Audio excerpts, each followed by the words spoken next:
the cultural shift that kids don't really watch TV, they don't go to see plays, they don't really sit down with their parents as much as they used to, and their sort of world is a bit more digital and removed. So I think previously youth would have been that were into drama probably wanted to be famous, should we say, wanted to be in a film with Johnny Depp or the Brat Pack, something like that. I never wanted to be famous because although film was interesting, the style of how things are filmed and sometimes filmed not in a linear order was not really always my first love. So for me to doing plays and producing from beginning to end was much better and a more truthful journey for me, and would get better results. But now I think that people want to be famous, but not actually from skills or talent. There's this reality TV.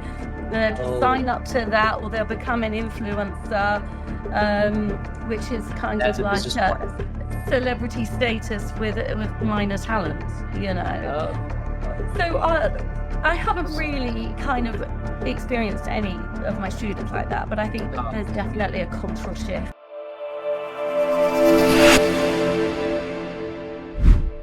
Hey everyone, I am Bacchae Theatre, as you all know. I'm the host and producer of Create Your Studying podcast, and this is an interview with a very, very talented and hardworking artist, and she is part of our cast, the Knights of Avalon.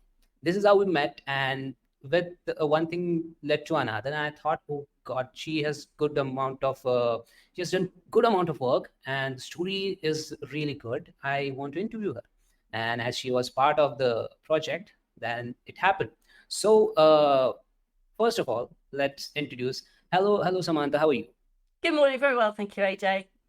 Yeah. So what's going on there in UK at this moment for you? Well, you might not be able to see, but we're completely covered with Christmas decorations because school's finishing, and so tell me about it. Well, it's not very cold in the UK. It's not like Sweden or something where you probably guarantee some snow up north. It's normally quite grey and rainy. But we're just finishing school, and so everybody's sort of getting into the festive spirit. The Christmas movies are coming on. The shops are packed, so spending seems to be going very well in the UK. Let's hope that's good for the economy. But just a bit of prep. My kids are grown adults now, so we're actually taking a road trip to France, Belgium, and Germany to do the Christmas markets. So we're really excited for that. Yeah, so we're not going to be home this Christmas. So this France, Belgium, this kind of tour you do every year, or this is the first time you're doing? No, it's obviously for us, it's not very fast to drive into France. We've got to go through the tunnel, which is very exciting. But in 4 hours, we're on the other side comfortably having lunch, which is crazy. Wow. It's very easy to get to. Festive season for you. Yeah, and I think British markets are a bit tacky. The ones like Belgium is beautiful. So, and of course, pancakes, hot chocolate, and it's all very pretty. So we're excited. Awesome. I'm also excited, for the Christmas. I'm a big fan of feel-good movies, Christmas movies. Once the December starts, I just go on Netflix and put all the Christmas movies on my list. And Netflix also recommends me that, hey, this is movie this. And I just put on my list, and every day I watch 1 or 2 movies once I finish my work at the end of my dinner. So that's the thing for me. But this year I'm coming up with a big project, so I'm finding a little bit less time to watch movies and all. So before we talk about all your 30 years of incredible career that you had, you did a lot of things. You are teaching at this moment. You are a coach for a lot of students. You're actress also. You're performing plays, theater, drama, movies, these voiceover projects, and you are spending time with your family. So before we jump on all of this, let's jump back to Samantha in school. The 6-year-old, the 8-year-old, the 11-year-old Samantha. And how was she? What was her school life? What was her schedule? What were her dreams? I went to a little town school, Plymouth, which is where the Pilgrim Fathers came from, that journeyed to the Americas. So there's a big sense of tradition and history there linked with Elizabethan life. So the town is on the sea. It's a big naval port where you used to build quite a lot of submarines and ships, etc. Always played big parts in the war, so there was quite a lot of military presence, etc., in all sides.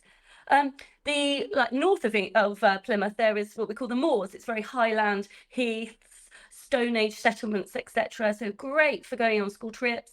It's also Yeah. on the cusp of Cornwall. Cornwall is a peninsula that's got a lot of sea, and you're never more than 17 miles from the sea when you're in Cornwall.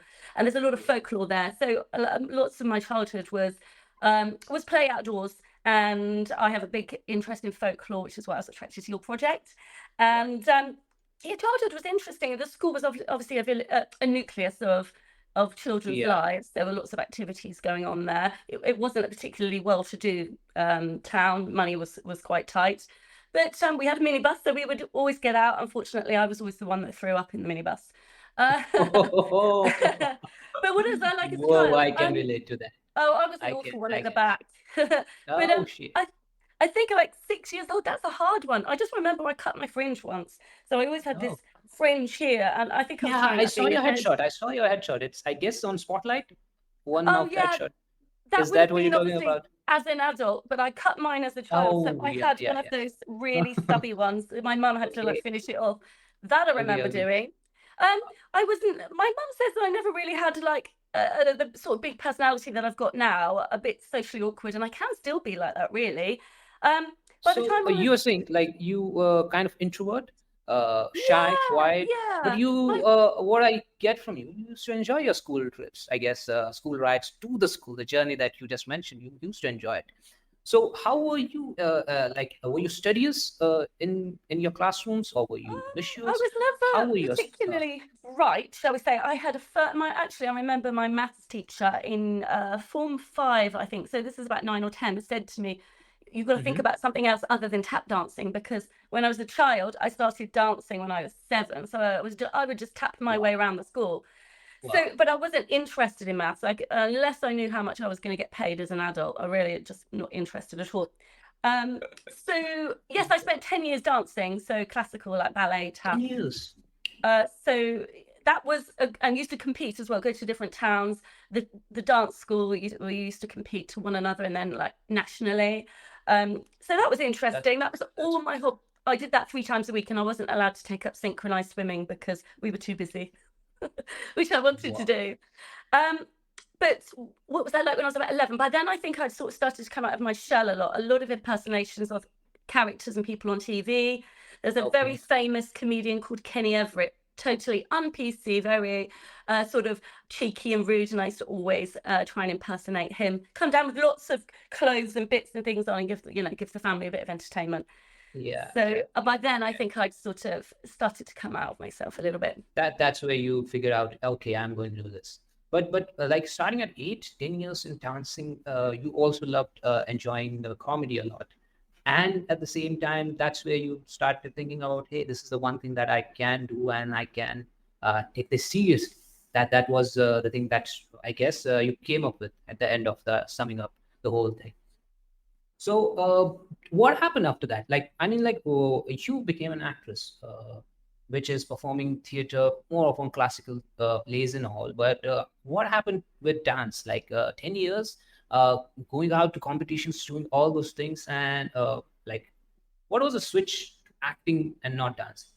That's a really good question. So classes got a bit more difficult. I basically reached the top of the examination sort of gradings. So I was now at the teacher level, which I never continued to finish the teaching level. Okay. Yeah, lessons got a bit more difficult. I needed to start to work as well, trying to find the adult classes, and also Oh yeah. affordability, because I had to pay for them myself. Mhm. Um, Yeah. by the time I was 16, I was at college, and I had to choose some qualifications to do post school, because we didn't have to stay at school at 16 then, like we do now. Yeah. So I chose English and drama. I did actually have one more, but can't remember what it was. But in my English class, I had the most amazing professor. A Midsummer Night's Dream was on our curriculum, and then Mhm. PAL. That was my love of drama. Yeah. So as a kid, I wanted to be in like the black and white films, like with the tap dancing, where you Yeah. look up underneath the glass and you've got the tap dancers Yeah. above, and You still got it. You still got it. You still got it. I still got it. I'm a bit heftier now on my feet, but I still Yeah. surprise some people. Bring the Yeah. tap Yeah. shoes out. Yeah. But yeah, the Midsummer Night's Dream just sort of transformed my. It was literally like the book. I mean, I love pop-up books. Like the book just went pow, and that is where my love of, well, I already had a love of literature, but Oh. I guess wanting to sort of be involved in that magic upon the stage, really. That caught your eye, magic on the stage that you saw. I guess this only comes from watching plays and imagining, and maybe those actors that you saw were very influential. That's what led you to, hey, this is something I want to do. I guess that was the magical plays that you saw, and that led your more attention towards drama theater.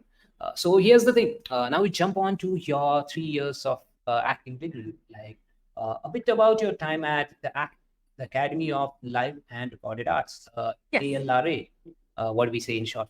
A.L.R.A. And how it shaped your foundation in acting. I mean, like, were you completely amateur and entered 3 years done and completely changed the whole point of view on acting, theater, drama? How was that transition? That's a really good question. So I was 19 when I went, which was still quite young, and they were very much in the kind of mindset that the older you were, the more life experience you would get to be able to apply to your to contextualize the situations. Absolutely right. And we did notice the difference between 18 and 19-year-olds. The school actually left the system like 2 years ago, which is a real shame. It's always sad to see these amazing places close down. So I've written a few things down here. So basically the course I was on was a 3-year actors course, but we also were one of the only schools that you got trained in the live, because it was called Academy of Live and Recorded Arts. So we actually got to work on film, TV. We also did radio work, which I absolutely love. Wow. That's why you signed up, I guess. That's why you signed up. Yeah, I love the spoken word and the style of acting that you have to sort of put on for, it's not naturalistic really.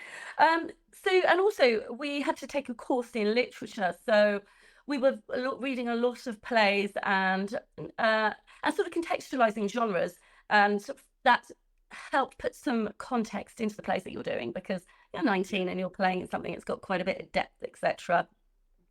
So I still bring some of those elements into my teaching now. I do quite a lot of green screen. I do radio plays with people, etc., with kids, just the fundamental stuff. But I think the one thing that really stuck with me was sort of the fact that the school really wanted you to go back to basics. So learn the fundamentals. So when I start to teach children now, I really start to work on fundamental skills within the theatre, the parameters of the stagecraft, etc.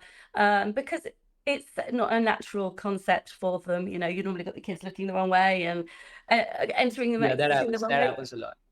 So so it's teaching. You only learn how to do things by practice. They're not instinctive. Nobody is born knowing how to perform in a theatre. You have to go over and make mistakes. And I think that's one thing that you sort of touched on earlier, is that we get to somewhere by practicing and being allowed, by allowing yourself to make mistakes. Because otherwise you build no instinct. That's what one thing you saw, the mistakes. You got to make mistakes, a lot of mistakes when you're training. And that's what I guess now you're teaching kids. Go through the mistakes and learn, and then make sure you don't repeat those mistakes. So I guess this is one thing that you're still following up at this moment, and also passing on it to the kids, that just go all wrong. Just make sure you do all those things that you are thinking instinctive, and then you figure out what's good, what's bad, what's not going in your way, what's going in your way. Then structure yourself and then pull it out. So that's how you covered your 3 years, and now you're doing it. But 1993, I guess I saw a beautiful picture of yours on Instagram. I guess I was researching about you. You sent me those links. That's a beautiful picture. I'm going to put it here. So tell me about that picture. Tell me what was going on. It was best photo shoot, I guess. I can't see it. Are you displaying it? No, not here. Okay. Once we are editing, once the edit is happening, and once we are there's quite a few on there anyway, but I think like the earliest ones we had those taken. I guess it was mentioned, if I can just go on. 1993 LA. 1993, 1993. Yes. Was it 93? Actually, I think it was 92, because it was the summer before I was finishing up university.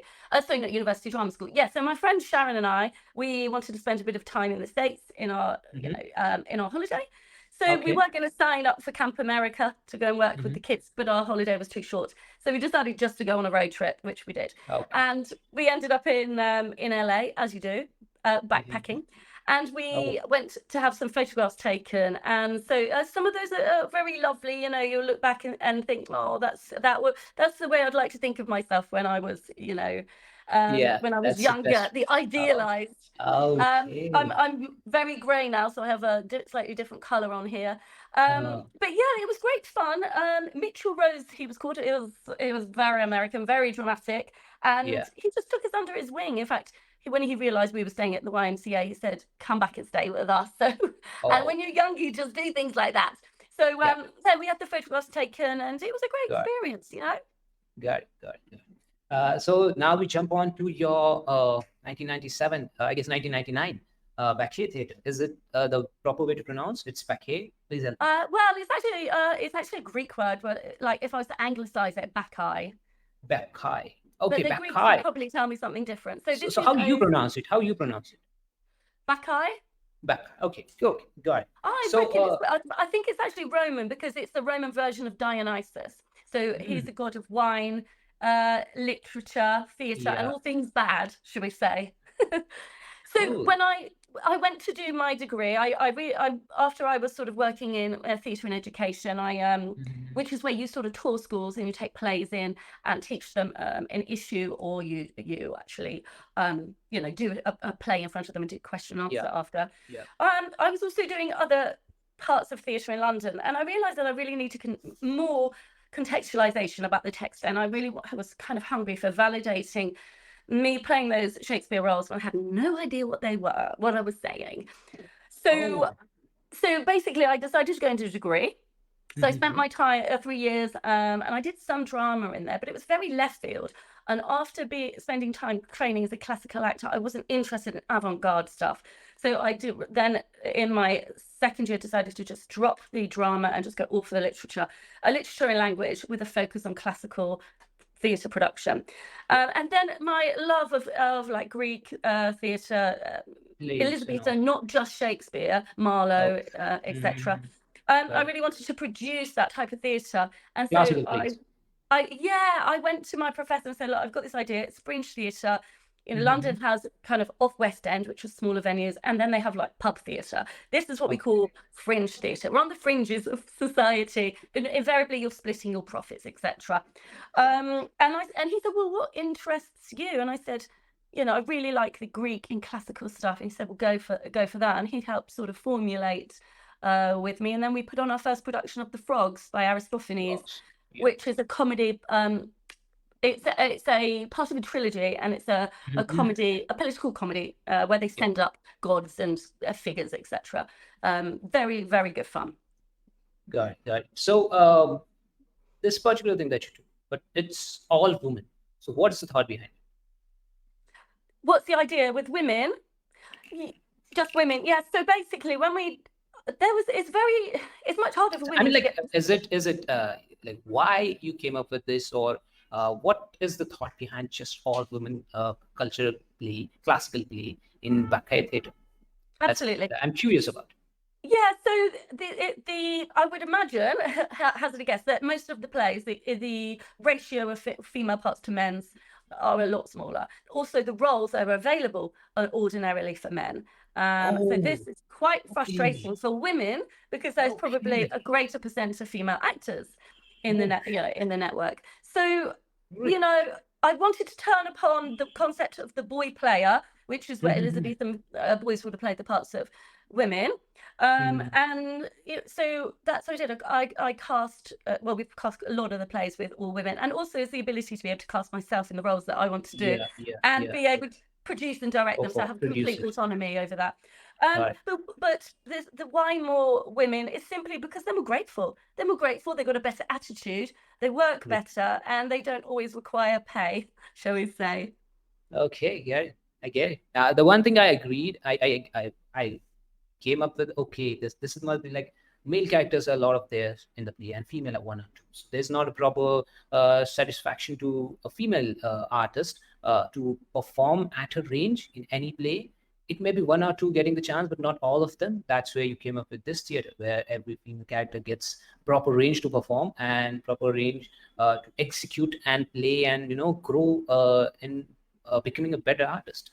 So yeah, Mhm. this is what I was looking to know. I had no idea that this is unique. This is unique, and great Yeah, job I doing would that. love to play Hamlet, something like that. That would Wow. be a really great. But at the time, we were producing Taming of the Shrew. That was Mm-hmm. a all-female cast, and Okay. young women as well, probably all under 30. So we would play not just the men but the old men as well. Very sort of stylized, stereotypical sort of representations. After all, Taming of the Shrew is a comedy, but it's very ironic because the end of the play is where Petruchio conquers Kate, the shrew, or does he? Does she conquer him? And it's a bit ironic that you've got a woman playing the part of Petruchio. So ultimately, it isn't a man that tames a woman; it's the woman that tames the man. This is great, when you come up with switching that part, just breaking those odds and just having a bit of creativity. Hey, what would happen if I did this? That Yeah, creates and that opens a lot of doors for you. at the same time as this, our little play was playing in South London. Mark Rylance, a very famous London actor who around the Yeah, globe, was actually yeah. performing. I forget which play it was, but I think he's playing Queen Margaret in one of the. But I can't be sure. Anyway, the Evening Standard newspaper saw our listing because we used to have to list it in the newspaper, Okay. and they came down to interview us. So I've actually got a piece of a newspaper clipping with all of the cast, and this must have been 97, 98, and a comparison with Mark Rylance in the Globe. And it was very endearing for them to interview this and do a sort of comparison, the boy player and the girl Yeah, player. yeah. Wow. 97, 98, and now 2023. How is the graph of evolution of Bacchae Theatre from Yeah, 97 to 23? What are the things that in short, can you tell us about how yeah, you evolved constraints. over the years? Yeah, constraints on my time are a little bit more difficult because Mm-hmm. then I was sort of turning out maybe 2 plays a year, which doesn't sound like much, but Sure. it does take quite a bit of, Yeah, balancing out life, should we say. yeah, yeah, yeah. And now we've had the blessing, even though the COVID experience was somewhat Yeah. horrendous, there are Two aspects and a of half it that came out that were positive. So being able to work on Zoom. So we years. play read a lot through the different lockdowns, which was great because Okay. then we had done most of our rehearsals online. And I Wow. live 40 miles from London, so I didn't have to have that commute, blah, blah, blah. We just got together a couple of days and bashed the plays out. So that's one positive thing. However, Yeah.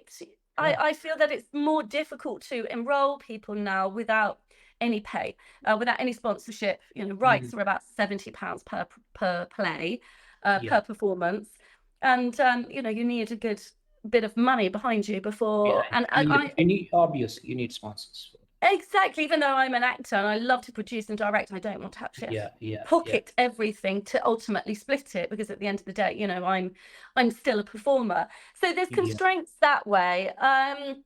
Things have evolved. I think there's less sort of option for fringe now. I do try to Mhm. get involved in a bit more touring theatre. So where we are, we're on the cusp of like 3 different counties. So that's so regions. So it's quite fun when I've toured to take the plays into different regions. And we have gone, I had a little minibus, a little red camper van called Priscilla. And we did Canterbury Tales made modern. And we were Yeah, all hippies and we all jumped out of the camper van. So this was our stage. And yeah. we performed this at village pubs. So really like the traditional player that would come in a Yeah. cart, pop the cart Experimenting a lot of open. things. Yeah. Yeah, and we did this at sort of agricultural centres where there Mm. were educational agricultural centres, Yeah. and so I've been trying to tap into different places to perform. Really, Nice. What led you to establish Daisy Chain Drama? Daisy Chain Drama, I guess, yes. and provide after-school drama clubs. Uh-huh. How did it evolve over 4 years?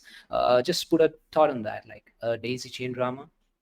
Yeah, so for me, I felt I had something to offer, and I know that theatre schools really only started in the UK, and I don't mean Mhm. dance schools, probably the mid-90s, Stagecoach being the most famous one. Yeah, yeah, And I'd started to work for one local company, and then I sort of set up in my own, well, I was living in South London, so schools are normally within a mile, several schools within a mile, so I just approached the schools, offered them this new specialized service, really. And then the concept of daisy chain is very much with how I like to lead the group. So we'll start in a formation, sort of holding hands if they're young, and we'll finish in that formation. It gives that sense of unity, and that's where the daisy chain kind of came from, really. Wow, that's good. That's good. And that's really beautiful. Okay. Here's the one thing I'd like to know. Your involvement with Al-Rasiha Trust and the Yes. music and singing. Yes, I say music that and singing same. department or local Islamic children in South London. So tell me about that involvement with the children and all. Yeah, this was What this led was a you to big that? How was the challenge. experience? It was very endearing. Basically, it's a British school, so but it's very predominantly it's in Tooting, very predominantly Muslim, and I'm not really sure what kind of branch, but let's say a very high. The children all have to wear their headdressing, etc. Okay. So because it's a British school funded by British money, yes, it's heavily financed by other trusts as well, religious trusts. But it's compulsory that they deliver the national curriculum. And in the national curriculum, you have your music and your singing to give well-rounded children. Obviously, it can be quite marginalized. And also singing within Muslim society can be considered as haram. So which is like not good practice. It's just haram. It is when it's a practice that is forbidden, basically. So we had to be very creative, myself and the team. Luckily, the other person I worked with who played the piano was able to create music. So most of the music was the instruments that were permitted, and the content was about either the prophet or about figures that were influential. Just like us singing about, Jesus and sheep and everything at the moment that they're all doing in the nativity. So it was a big challenge. We had a little bit of push and pull from some of the parents and some of the children as well, which is a bit upsetting. You kind of want them, if you come into the UK, you want them to have some freedom, not be marginalised in the same kind of way. So it was very lovely. I went in on a year's contract to try and bring that school up to a certain standard, which is what we managed to achieve. So they achieved the rating because they achieved that criteria within the music in the department. Wow, that's good. Now here's to jump on before starting Bacchae Theatre.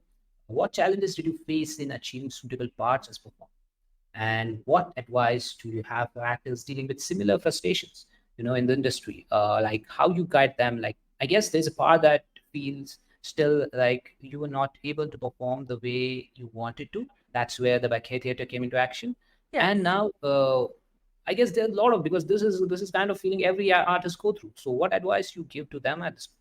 Yeah, sure. So at that time when I was sort of in between drama school and university, applying for roles, you used to have to subscribe to this newsletter that was printed in red, so you couldn't photocopy it. It's called PCR. And PCR would have all the job listings that come through the post. You would, in order to apply for a job, you would have to send off your CV on lovely paper. Obviously big envelope, a glossy photograph, the one that you were talking about, and each job would cost you £2.50 back then. So that was a lot of money to be sending out each week, mainly not to get a response. And so, yes, it is quite disheartening, and the world's opened up a lot more. There's a lot more sort of online work, voiceovers, etc. There's a lot of yeah, and there's a lot of, I wouldn't say sort of minor websites for you to go. There's alternative places for you to go to be involved in things.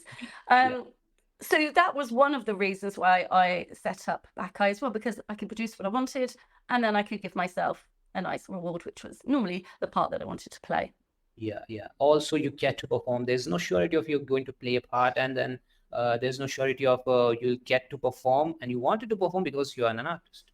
And if you are an artist, then there's a lot of frustration if you don't get to perform or do anything.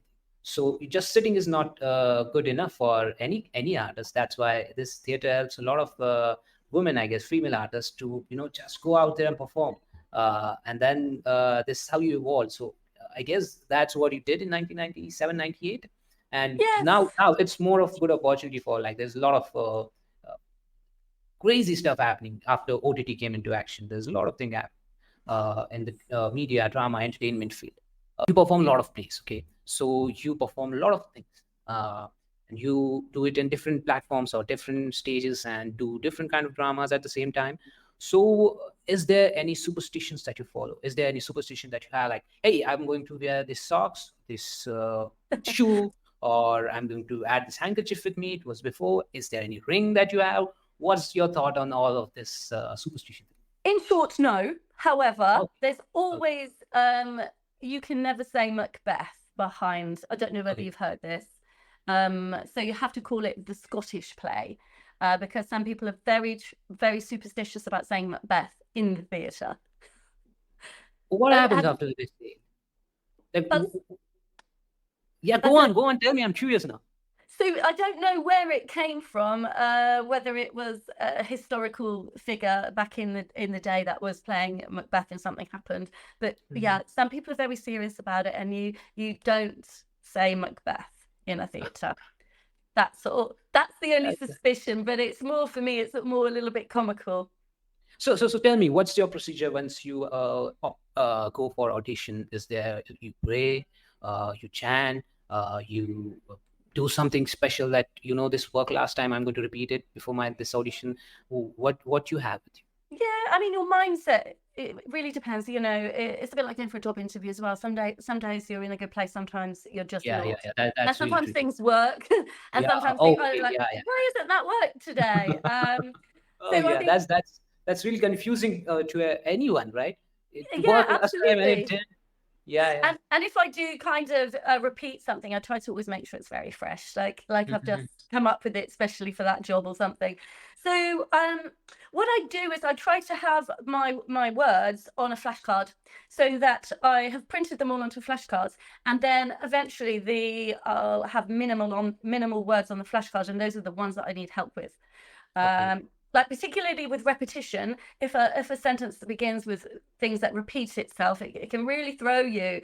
And so yeah, that's the practice that I do, or the post-it notes or something to try. But I also listen to so I'll record it on my iPhone, and then I will listen to it. Depends what kind of learner you are. That's the practice that I will do.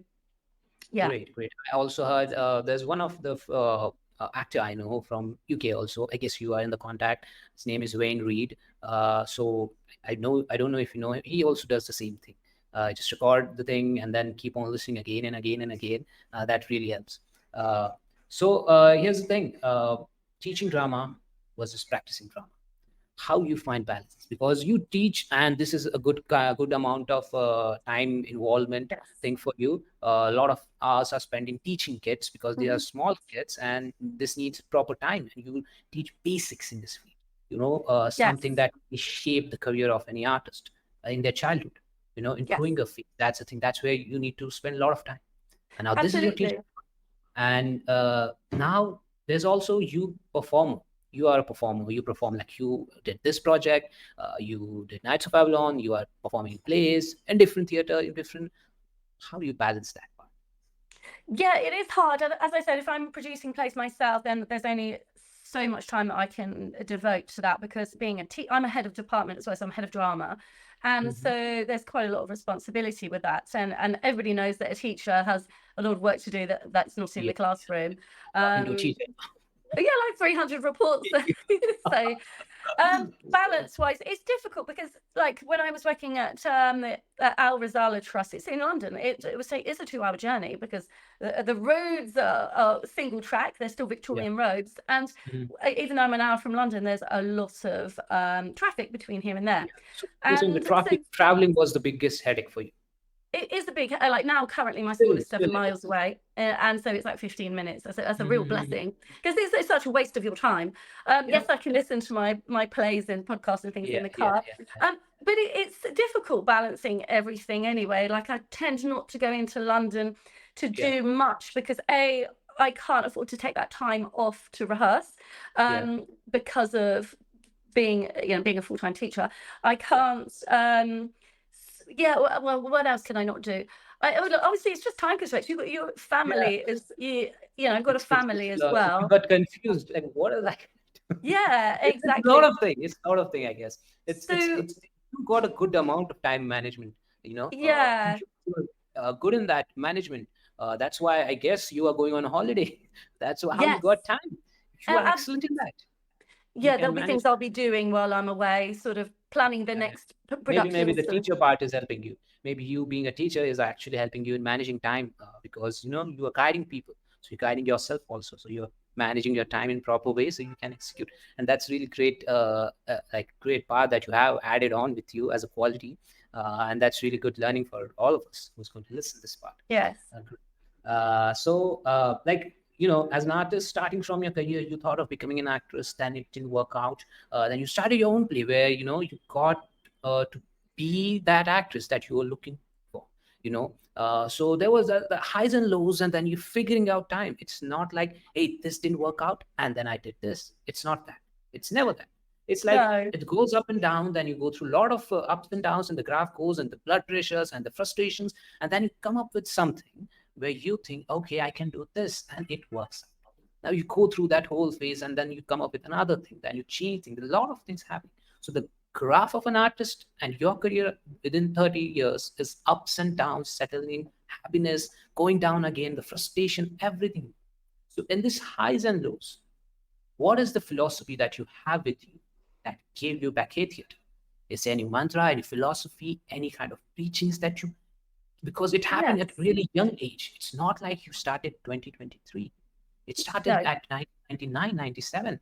So what is the philosophy, or what is the preaching, or what is the mantra that you have that made this happen? So what I say to my kids is keep doing what you love, keep doing what you enjoy, because by then you're being truthful to yourself. And by just starting out and doing things that are small scale, and my son's finding this now with his career, is that it leads to bigger and better things. And it makes you a happier person as well. Like being an artist, not always the best paid, or even being a teacher, the best paid sort of jobs in the world, but fulfillment. And I guess I've been teaching for a very long time. There's always new things I want to try. So yeah, just keep focusing on that next thing, and keep being true to yourself. Great. This was great hearing from you. And now here's the thing: what qualities do you believe are essential for success in both the educational and the theatrical aspects of your career as an artist? So if any artist, if any newbie, if your student is listening to this, can you just guide him? Perseverance, I would say, because as I said, I wasn't really particularly academic. I had to go back and like re-study things, and just keep trying. I've had to sort of get qualifications a bit later, and because some people can be very, very bright and intelligent, and I guess not get the school results that they need. They just work in a different way, and maybe I was a bit more like that. So maybe the way that I functioned was perhaps not sort of typical in an educational establishment. I'm now enrolled to do an MA in English literature next year, which is distance learning, which means I can do it from anywhere in the world. And I have autonomy over this degree because it's a degree that you can pick any module and you can mix and match it, etc., as you end up with a degree that suits you. And so to think that I would have come this far, and I'm 53 now, to then be doing an MA at this stage of life, to some might seem crazy, but for me, it's a great use of my time because the modules are so interesting. You get to study the language, and like all the different tribes that have come into Britain and how this influenced language and the culture and the history. So perseverance, I would say. Perseverance. To try and keep trying a lot of times. That's the one thing that you highlighted a lot of. Yeah, one thing, I've got a life goal, which is I would love to go to Italy to do this course in the Commedia. And Commedia is a masked traditional theatre of Italy. So I would love to be able to do that at some point, one summer, 3 weeks of it. So keep my fingers crossed for that one. Yep. It's going to happen. Just give it time. Manifest. It's going to happen. So here's the thing. There's one unrealistic expectation aspiring actors. Most of the aspiring actors have some XYZ things are going to happen. That's why they enter the field, and then they come up to, then they see the field, and then their heads are blowing out. What the hell is happening? So they go through that phase. Most of them. Okay. So there's unrealistic expectations. So a lot of students come to you also. All of them are new, trying to figure out. You also try to tickle their brain. Hey, what this guy is thinking, what this girl is thinking. Okay, let me check what they have in the mind of related to acting, what they have, what thought they have before coming to my class or thing. So how you guide them through this expectations, and how you guide them like this is what you should do, and this is not realistic. This is not you should aim for. What do you preach them or teach them or guide them? What is that? So I think there's a void within a culture. There's a cultural shift that kids don't really watch TV. They don't go to see plays. They don't really sit down with their parents as much as they used to, and their sort of world is a bit more digital and removed. So I think previously youths would have been that were into drama probably wanted to be famous, should we say, wanted to be in a film with Johnny Depp or the Brat Pack, something like that. I never wanted to be famous because although film is interesting, the style of how things are filmed, are sometimes filmed not in a linear order, was not really always my first love. So for me to doing a play and producing like from beginning to end was much better and a more truthful journey for me. I would get better results. But now I think that people want to be famous, but not actually from skills or talent. Like there's this sort of reality TV. They'll just sign up to that, or they'll become an influencer, which is kind of like celebrity status with minor talent, So I haven't really kind of experienced any of my students like that, but I think that there's definitely a cultural shift within this. People don't really want to work for their living anymore. Okay, I get it. So you're saying that this kind of business model they follow, like, hey, just have a minimal talent, getting into reality show business model, which will help them to get more money and business, and just have a normal celebrity status and lifestyle. That's the one thing that you came up, that you experienced around people. But yeah, the people you like get into your classes and all like have a good side of mindset. They know why they are there, and they know what expectations they have and how they want to proceed. That's really good thing. Okay.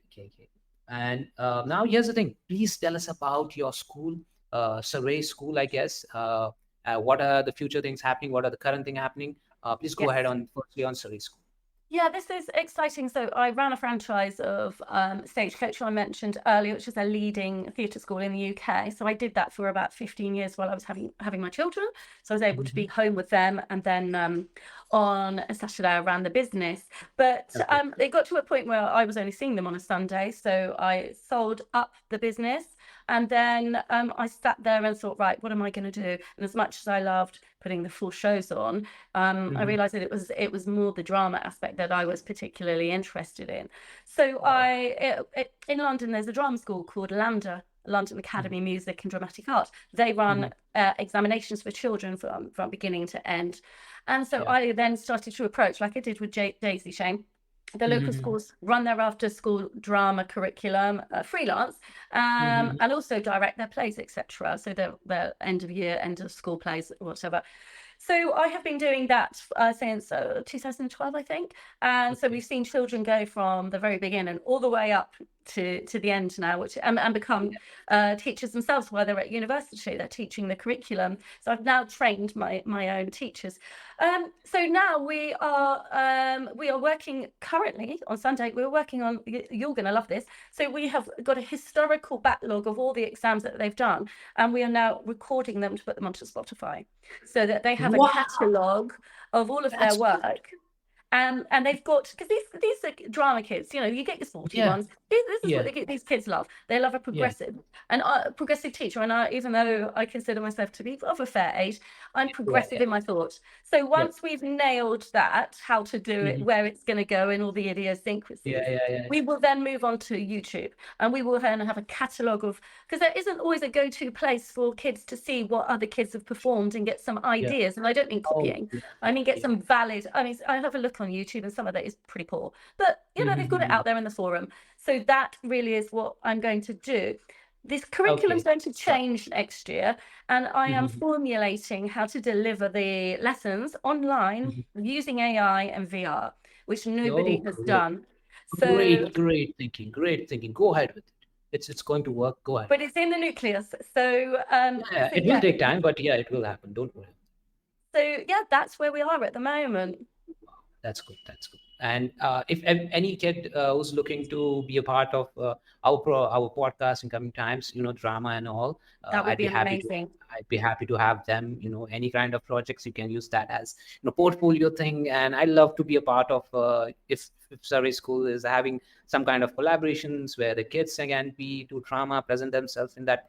I can produce that drama, put them on our show, and we can have that thing going on also. If I that's think that's thing, if really important, AJ, because the kids yeah, need to yeah, have that connection. They're very yeah, excited yeah, about getting their stuff onto these platforms. yeah, yeah, yeah, And also, they're being trained to work closer to professional practice. So if they get to do yeah. podcasts, they're realizing they're putting it into practice. They're not just, Into practice. they're not just intellectualizing about a maybe. They're actually getting to have a Oh, go. yeah, So yeah. that would be very great. That's one thing. That's why once I was researching about yourself, I came to know. I saw the pictures of the kids and performing the certificates, the LAMDA, I guess, that you talked about, and I thought, hey, this could be a thing, and we could have some collaborations for the kids, and they can have their projects going on, and this could be a good collaboration. If this is the thing that the school is thinking, then I can be a part of it. So Great. yeah, in future, if you have anything, just let me know. I'd be happy to help you out. Thank you. Also, now coming on your upcoming plays with Bacchae Theatre or any independent plays or any other production plays, please tell about it. Yes, so we were working on a play called Five Lesbians Eating a Quiche. Oh yeah, I saw that poster. Which is a real pastiche. It's kind of like Stepford Wives meet like the LGBTQ society. And so it's very, very funny feminist play. So 5 women set in the 1950s are at the village hall, and they're presenting their quiches to be presented and in this competition. The quiche is a euphemism for a certain thing. And we were putting this on London, Surrey, which is where I am, and Brighton for the Brighton Fringe Festival. And of course, the British Rail decide they're going to do a strike, so we can't run trains. So within a week and a half, we had to pull the production. We were ready to go, which is so frustrating. So we're just waiting for the next festival coming up, and we're seeing if we've been given permission to shortlisted to go into that, and then we can run the other plays in different places in that run. You want to have a bit of a run at it, so that's where we are at the moment. Got it. Great. Now here's the thing, if you could convey one piece of advice for aspiring actors entering in the industry, any actor or actress, a female 20-year-old, 2019, she wants to be an actress, she wants to be in theater, drama, films, television, she's looking to do it. You have 30 years of experience, you have your ups and downs, your setbacks, you going through those setbacks, coming after it. Now that kid or that girl or that boy is looking to enter in this industry, what advice you'd like to pass?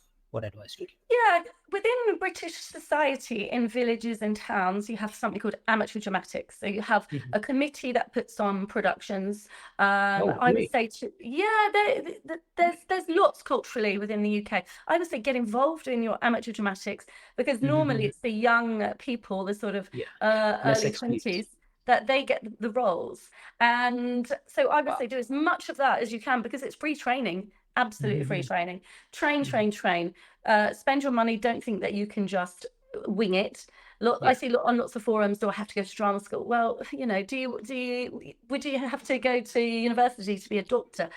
Yes, you do. You can't just always learn on the job. We're not all that lucky. So I would say spend your money wisely, get some tuition, maybe do the LAMDA exams as well. And don't go to drama school until you feel that you're going to get full value out of it, because it's expensive, and you need to be totally focused and committed on that. So it is expensive, once you get into academy, that the courses are really expensive, and for less amount of time, 4 months, 5 months, maximum 6 months, 1 year is too high to. So if any newbie, less amount of financial background, with a lower financial background, can join amateur theater groups and plays and whatever you guys have, and actually train themselves, actually make themselves a better artist. Great to hear. I'm hearing this for first time. It's good to hear about people. There's thought of having a separate groups for amateurs also. That's awesome. Yes. Now here's the one thing. This is the last thing I forgot to ask was your first setback. What was your first setback, and how you overcame that whole period? Any idea, anything that you remember? Can you share with Yes. us? I would say once I was auditioning for drama school, I probably wanted to go to one of the most famous ones. And it was sort of being too impatient to get the right training and get up to audition scratch, really. So I think that was, and that's some of the advice that I've said, prepare yourself, take your time, and I've actually forgotten the other one.